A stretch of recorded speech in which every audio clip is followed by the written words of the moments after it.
رسول پاک صلی اللہ علیہ وآلہ وسلم کی خاندانی بڑائی۔ رسول پاک صلی اللہ علیہ وآلہ وسلم فرماتے ہیں کہ میں محمد ہوں، عبداللہ کا بیٹا اور عبد المطلب کا پوتا۔ اللہ تعالیٰ نے مجھ کو سب سے اچھے گروہ میں پیدا کیا اور اللہ تعالیٰ نے لوگوں میں دو فرقے بنائے، ایک عرب اور دوسرا عجم۔ تو مجھے اچھے فرقے عرب میں پیدا کیا، پھر عرب میں کئی خاندان بنائے تو مجھ کو سب سے اچھے قریشی خاندان میں پیدا کیا، پھر قریش میں کئی کنبے بنائے تو مجھ کو اچھے کنبے ہاشم کے اولاد میں پیدا کیا۔ بس میں قومی اور خاندانی لحاظ میں بھی سب سے اچھا ہوں۔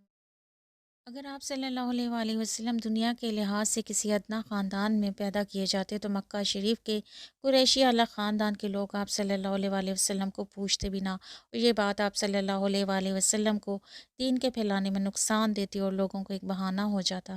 اسی وجہ سے رسول پاک صلی اللہ علیہ وآلہ وسلم نے اپنی قومی اور خاندانی بزرگی بیان فرما کر اعلان کر دیا۔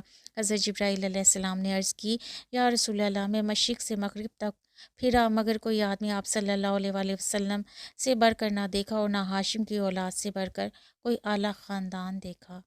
مشکوٰۃ شریف۔